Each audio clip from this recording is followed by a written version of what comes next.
साथ मिलकर सुरक्षित दादा दादी और नाना नानी अभियान शुरू किया है? किसने? नीति आयोग ने।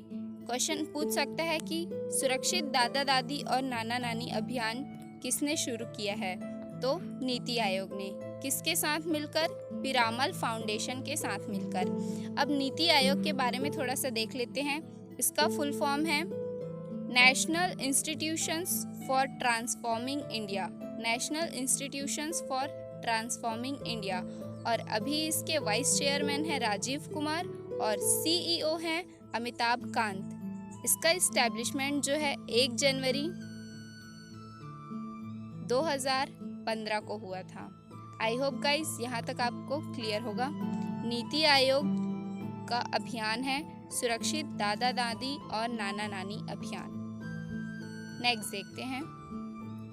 दोस्तों, अगर सेशन पसंद आ रहा होगा तो एक बार लाइक कर दीजिए।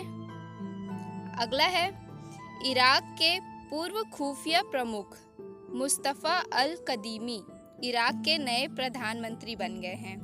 मुस्तफ़ा अल कदीमी जो है इराक के नए प्रधानमंत्री बन गए हैं। ये पहले खुफिया प्रमुख थे इराक के ही। इराक के बारे में थोड़ा सा देख लेते हैं।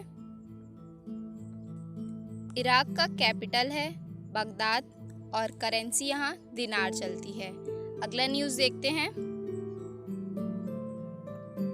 आंध्र प्रदेश सरकार ने CMAPP ऐप लॉन्च किया है। क्वेश्चन इस प्रकार पूछा जाता है कि CMAPP ऐप किस राज्य का है या फिर आंध्र प्रदेश का ऐप, इनमें से कौन सा है? ऑप्शंस दे दिए जाएंगे। तो आंध्र प्रदेश सरकार ने CMAPP ऐप लॉन्च किया है। ये जो है कृषि मूल्य और खरीद की व्यापक निगरानी के लिए इस ऐप को लॉन्च किया गया है।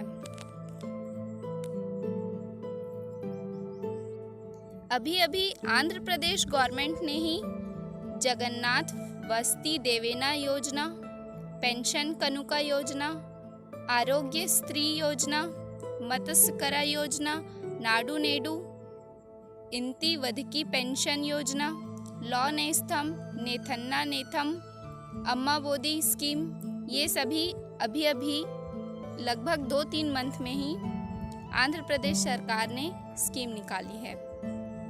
इसका कैपिटल है अमरावती जो कि प्रस्तावित है और CM है जगनमोहन रेड्डी और गवर्नर है विश्वभूषण हरिचंदन।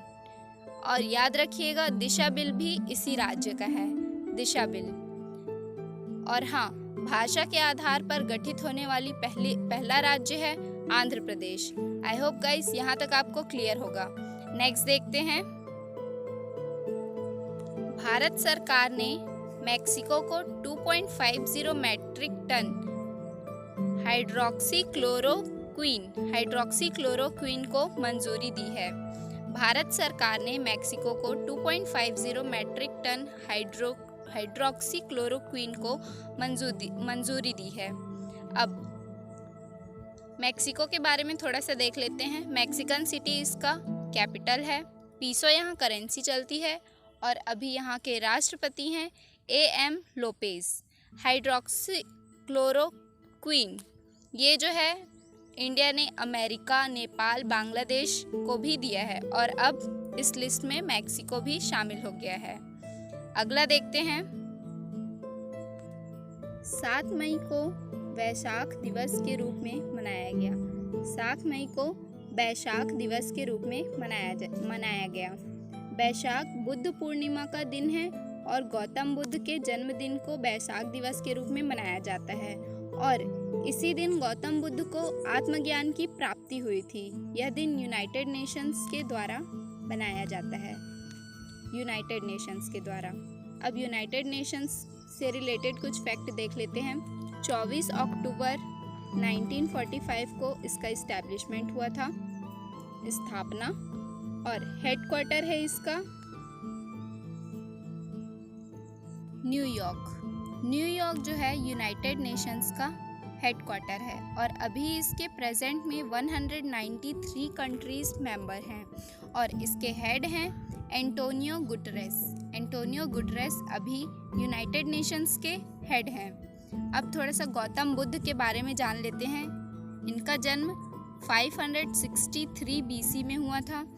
कपिलवस्तु गणराज्य के लुम्बिनी ग्राम में इनका जन्म हुआ था। बचपन का नाम इनका सिद्धार्थ था और 6 वर्ष तप करने के बाद 35 ईयर्स में 35 की उम्र में इनको बिहार में बोध गया नदी के पीपल वृक्ष के नीचे ज्ञान की प्राप्ति हुई थी। आई होप गाइस यहाँ तक आपको क्लियर होगा। ये थोड़ा बेसिक नॉलेज था। गाइस मेरा सेशन अगर आपको पसंद आ रहा है तो एक लाइक कर दीजिए। अगला देखते हैं। ये मोस्ट इम्पॉर्टेंट न्यूज़ बनता है। अधीर रंजन चौधरी को फिर से संसद के लोक लेखा समिति के अध्यक्ष के रूप में चुना गया। किन्हें? अधीर रंजन चौधरी। लोक लेखा समिति को इंग्लिश में बोलते हैं पार्लियामेंट्स पब्लिक अकाउंट कमिटी। इनका काम होता है भारत सरकार के सभी खर्चों के खातों की जांच करना। और अभी चुने गए हैं फिर से अधीर रंजन चौधरी जी, इसके अध्यक्ष चुने गए हैं। नेक्स्ट देखते हैं। चीन ने एक अंतरराष्ट्रीय rocket the long March 5B को सफलतापूर्वक लॉन्च किया है। किसने? चीन ने। चीन से रिलेटेड याद आया, अभी विंटर ओलंपिक्स 2022 चीन में होने वाला है और 2026 जो है इटली में होगा। विंटर ओलंपिक्स 2022 चीन में होगा। और कुछ खेल देख लेते हैं। समर ओलंपिक्स जो है, जो 2020 में होने वाला था, वो अब स्थगित कर दिया गया है 2021 के लिए। 2021 में टोक्यो में ही होगा और 2024 में समर ओलंपिक्स पेरिस में होगा और 2028 में लॉस एंजलिस USA कैलिफोर्निया में होगा। और कुछ देख लेते हैं थोड़ा। एशियन यूथ गेम्स 2021 जो है चाइना में ही होगा और 2022 एशियन गेम्स भी